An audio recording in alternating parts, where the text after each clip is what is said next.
अवधूत चिंतन श्री गुरुदेव दत्त श्री स्वामी समर्थ एक नवीन व्हिडिओमध्ये सर्वांचं खूप खूप मनापासून स्वागत आहे. तर आता 5 जानेवारी येणाऱ्या 2026मध्ये 5 नवीन वर्षामध्ये तुम्हाला जर खरंच ही संधी वारंवार येत नाही, तुम्हाला जर सांगायचं म्हटलं तर, कारण ही संधी आपल्याला गुरुमाऊली देत आहेत आणि ही संधी कोणीही घालवायची नाहीये. बघा, घरातले कामं किंवा जॉब हे होतच राहतं, पण अशा सेवा वारंवार येत नाहीत. आणि आपण खूप भाग्यवान आहोत की आपल्याला ही सेवा करण्याचा मौका मिळतोय आणि ते आपल्याला गुरुमाऊली देत आहेत. त्याच्यामुळे ही सुवर्ण संधी कोणी घालू नका. तर मागच्या वेळेस जेव्हा सेवा घेण्यात आली, आता जे काही आपल्यावर येणारे संकट आहे, आता माऊली सांगतात की येणारे संकट खूप भयानक असणार आहेत आणि त्याच्यापासून आपण कसे वाचतो याचा प्रयत्न आपण करायचा आहे. म्हणजेच सर्व काही आपण देवावर सोपवायचं आहे. म्हणजे त्यांच्या सेवा करायच्या, त्यांना साकडं घालायचं आणि येणाऱ्या संकटापासून त्यांना सांगायचं की आमचं संरक्षण करा म्हणून. तर पहिली सेवा करण्यात आली म्हणजे वेरूळ येथे चक्राज यंत्राची सेवा करण्यात आली. त्याच्यात वेरूळ येथे म्हणजे ते सुद्धा 12 ज्योतिर्लिंगापैकीच एक ज्योतिर्लिंग आहे. त्याच्यानंतर गांगनापूरला सेवा घेण्यात आली. कष्टक धरण स्तोत्र याची सेवा घेण्यात आली. त्याच्यानंतर आता ही तिसरी सेवा आहे ती म्हणजे 5 जानेवारीला उज्जैन येथे महाकालच्या चरणी ती सेवा करण्यात येणार आहे आणि महाकालच्या सानिध्यामध्ये ती सेवा करण्यात येणार आहे. आणि ही सेवा म्हणजे भस्मलिंगासळा आणि ही सेवा लाखो संख्येमध्ये घेण्यात येणार आहे. आणि बघा, ही सेवा आपण जर एकटे जर गेलो तर आपण सेवा काहीच करू शकणार नाही तिथे. आणि इतक्या लाखो संख्येमध्ये जर सेवा होत असेल तर करायला काहीच प्रॉब्लेम नाही, कारण इतक्या संख्येमध्ये जर सेवा करतो आपण तर त्याची ऊर्जा लाख पटीनं असते आणि आपल्या इच्छा त्याने लवकर पूर्ण होतात. येणाऱ्या संकटापासून आपण वाचत असतो आणि महाकालचं संरक्षण आपल्याला मिळत असतं. त्याच्यामुळे जर तुम्हाला पॉसिबल होत असेल तर 5 जानेवारीला सेवा होणार आहे, म्हणजे तुम्हाला आदल्या दिवशी जावं लागेल 4 जानेवारीला. तर आसपास दिंडोरीपर्यंत केंद्र कुठे असेल तर तिथे जाऊन विचारपूस सगळं काही चौकशी करा. कसं जायचं, काय जायचं, तुम्हाला काय काय तिथे न्यावं लागेल सेवा करण्यासाठी, सर्व काही तिथे तुम्हाला माहिती मिळून जाईल.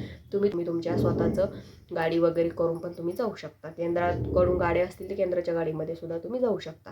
तर नक्की जा, ह्या सुवर्ण संधीची सर्वांनीच फायदा घेतला पाहिजे असं मी म्हणेन. तर बघा, आता दत्त जयंती झाली आणि दत्त जयंतीनिमित्त गुरुक्षेत्राचं पारायण करण्यात आलं.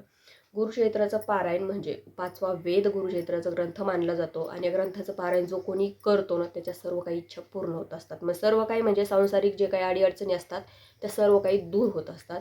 तर तुमचे मग कोणतेही प्रश्न असो, नक्कीच हे पारायण केले पूर्ण होतात. पण आता दत्त जयंतीनिमित्त इतक्या लाखो संख्येमध्ये गुरुक्षेत्राचं पारायण झालेलं आहे की त्याचा विचार पण आपण करू शकत नाही.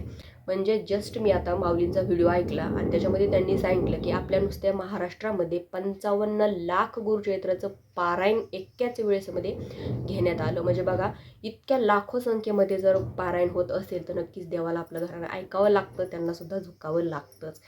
तर बघा, आपल्या इथे 55 लाख गुरुक्षेत्राचं पारायण झालं. त्याच्यानंतर बाहेरच्या कंट्रीमध्ये सर्व मिळून जर बघायचं म्हटलं तर 9,000 गुरुक्षेत्राचं पारायण, म्हणजे अमेरिका, दुबई या ठिकाणी सुद्धा गुरुक्षेत्राचं पारायण घ्या. बाहेरच्या म्हणजे लोक स्वामींना कुठे ना कुठे मानायला लागलेत बाहेर. म्हणजे ही काही असं नाही की तुम्हाला धरून बसवलं गुरुक्षेत्राचं पारायण करायला. इच्छा म्हणजे स्वामीने कुठे ना कुठे त्यांची इच्छा त्यांना काहीतरी दिलं, त्यांना कुठे ना कुठे स्वामींनी प्रचिती दिलेली आहे, तेव्हाच ते स्वामींच्या चरणी आलेले आहेत. आता आपल्याला तर अनुभव आहे स्वामींचा, त्याच्यामुळे आपण स्वामींना सोडू शकणार नाही. आपण म्हणजे आहे तोपर्यंत स्वामींना सोडू शकणार नाही. पण बाहेरचे लोक सुद्धा स्वामींना इतकं मानतात की बघा, गुरुक्षेत्राचं पारायण इतक्या संख्येमध्ये पण झालेलं आहे. तर एकट्या दुबईमध्ये जर म्हटलं गेलं तर 102 गुरुक्षेत्राचं पारायण करण्यात आले. म्हणजे बघा, हे गुरुक्षेत्राचं पारायण करणं सोपं नसतं. स्वामीची इच्छा असेल तेव्हाच आपण गुरुक्षेत्राचं पारायण करू शकतो. त्याच्यामुळे हे जी काही सेवा आहे ना, जर सामूहिक पद्धतीने जर सेवा, कोणत्याही सेवेमध्ये तुम्ही सहभाग घेतला तर तुमची न होणारी कामं सुद्धा होतात, तुमच्या न होणाऱ्या इच्छा सुद्धा पूर्ण होतात. जर अशा सेवेमध्ये सहभाग जर तुम्ही घेतला तर नक्कीच 5 जानेवारीला तुम्ही जा. उज्जैन येथे महाकालच्या चरणी काही तुमची इच्छा असेल तर तिथं त्यांना सांगा, त्यांना साकडं घाला. नक्कीच तुमच्या मनातील इच्छा पूर्ण होतील आणि त्यांचा भरभरून तुम्हाला असा आशीर्वाद मिळेल. तर ही सुवर्ण संधी कोणीही घालवू नका, एवढंच सांगेल मी. तर आजच्या व्हिडिओमध्ये इतकंच. व्हिडिओ आवडल्यास व्हिडिओ लाईक करा, शेअर करा, चॅनलला सबस्क्राईब करायला विसरू नका. झालेली सेवा श्री स्वामी समर्थ महाराजांच्या चरणी परमपूज्य गुरु माऊलींच्या चरणी रुजू करते. श्री स्वामी समर्थ.